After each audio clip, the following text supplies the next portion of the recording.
श्री गुरु अमरदास पातशाह जी के पावन बचन रोजाना आपां आनंद साहिब की बाणी विचों पढ़ते हैं। ए मन मेरे आ तू सदा रहो हर नाले। मन नूं समझाया कि हे मेरे मन, तू सदा परमात्मा दे नाल जुड़िया रह। तू अपने असले दी अपने मूल दी पहचान कर।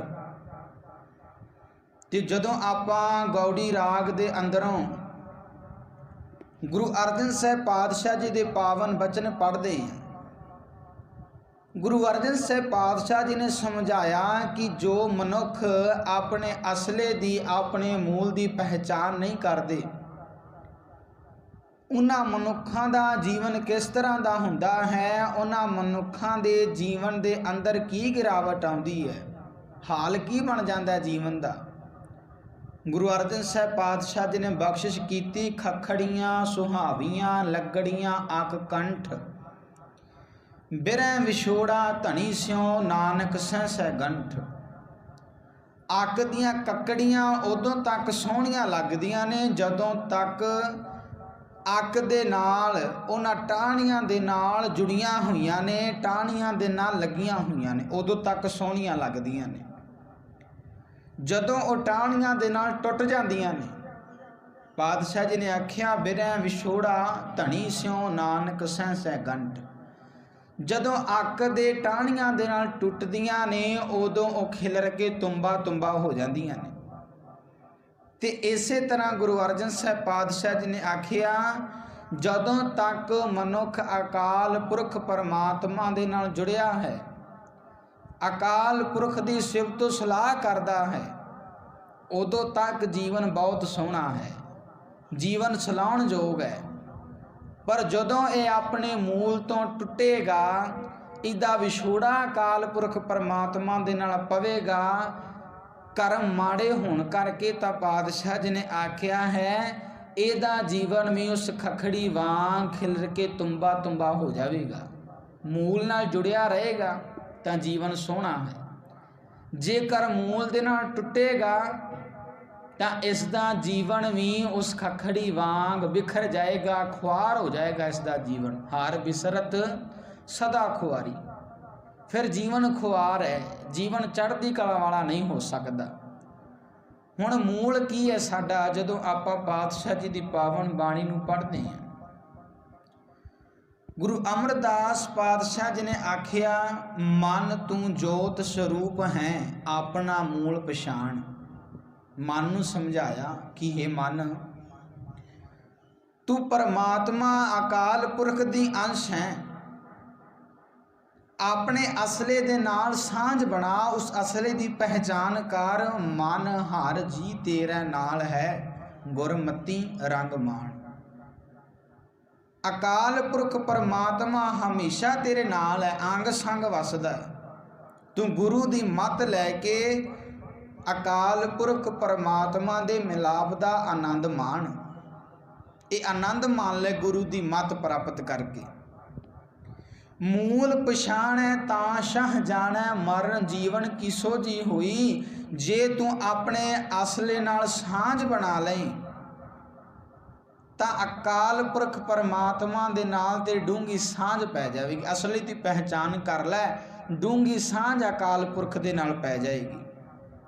तां तैनूं समझ आवेगी कि आत्मक मौत की चीज़ है ते आत्मिक जिंदगी की चीज़ है। तां तैनूं समझ आवेगी जदों तू अपने असली दी पहचान करेगा। गुर प्रसादी एको जाने तां दूजा भाव ना होई। जे गुरु दी कृपा नाल एक नाल सांझ बना लवे ना, तां तेरे अंदर परमात्मा तो बिना कोई होर किसी दा प्यार पैदा नहीं हो सकता, किसी दा मोह परबल नहीं तेरे जीवन दे अंदर हो सकता। जेकर तू अपने असले दी पहचान कर लवें, तू अपने मूल दे नाल जुड़ जावें, तां तेरे अंदर अकाल पुरख परमात्मा तो छुट किसी होर नाल सांझ नहीं पवेगी। एक दे नाल सांझ पै जावेगी, एक ओंकार दे नाल सांझ पै जावेगी। पातशाह जी ने बाणी दे विच आख्या जिहड़ा मनुख अपने मूल दे नाल जुड़ जाता है, गुरु अमरदास पातशाह जी के पावन बचन ने मारू राग के अंदर कि जेड़ा मनुख मूल दे नाल अपने असले दे नाल जुड़िया, जिन्हें पहचान की सुख ही उन्हें प्राप्त होया। एक मूल लगे उन्हें सुख पाया, डाली लागे तिन जन्म गवाया। कई ऐसे मनुख ने जगत के अंदर जो अकाल पुरख परमात्मा की याद के नाल हमेशा जुड़े रहते हैं, उहदी याद दे विच जीवन बतीत करते हैं। वो मनुख ही आत्मक आनंद माणते हैं। आत्मक आनंद उन्होंने मिलया है जिन्हों ने असल की पहचान की है, जेड़े जगत के रचनहार की याद में जुड़े हुए ने। डाली लागे तिन जन्म गवाया। पर जेड़े मायक पदार्थां विच ही लगे रहे, उन्होंने अपना जीवन गवा लिया। उन्हां दा जीवन व्यर्थ गया जेड़े डालियां दे नाल लगे। मूल धन श्री गुरु ग्रंथ साहिब महाराज जी की पावन बाणी है। असीं हजे डालियां दे नाल लगे हाँ, विकारां दे नाल लगे हाँ। असीं वहमां भरमां कर्म कांडां दे नाल जुड़ के बह गए। कि गुरु अमरदास पातशाह जी ने आख्या वो अपना जीवन गवा लेंदे ने, जेड़े डालियां दे नाल लगदे ने, जेड़े मूल दे नाल जुड़ जांदे ने, उन्हां नूं आत्मक आनंद प्राप्त हो जाता है। अमृत फल तिन जन को लागे, जो बोलना अमृत बातां है। आत्मिक जीवन देण वाले फल उन्हां नूं लगदे ने, किन्हां नूं? जेड़े असले दी पहचान करदे ने। जेड़े आत्मिक जीवन देण वाले अकाल पुरख परमात्मा की सिफतो सलाह दे बोल बोलते हैं, उन्हां नूं ही फल लगता है आत्मिक जीवन देण वाला, बाकियां नूं नहीं। जे डालियां दे नाल जुड़े रहे उन्हां नूं ये फल नहीं लगता। वार वार धन श्री गुरु ग्रंथ साहिब महाराज जी की पावन बाणी दे अंदर मूल दे नाल जुड़न की गल की कि सच नूं अपने जीवन का आधार बना लै। जेकर सच नूं अपने जीवन का आधार ना बनाया तो तेरा जीवन खुआर हो जाएगा।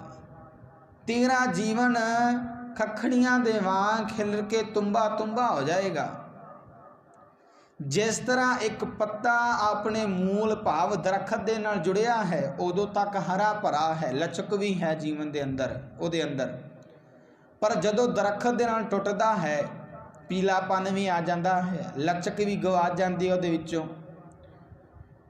हनेरियां आउंदियां ने उड़ा के लै जांदियां ने, लोग जदों लंघदे ने वो पैरां दे विच कुचल के जांदे ने। ते यह हालात मनुख के जीवन का हुंदा है जदों अपने मूल दे नाल टुटदा है।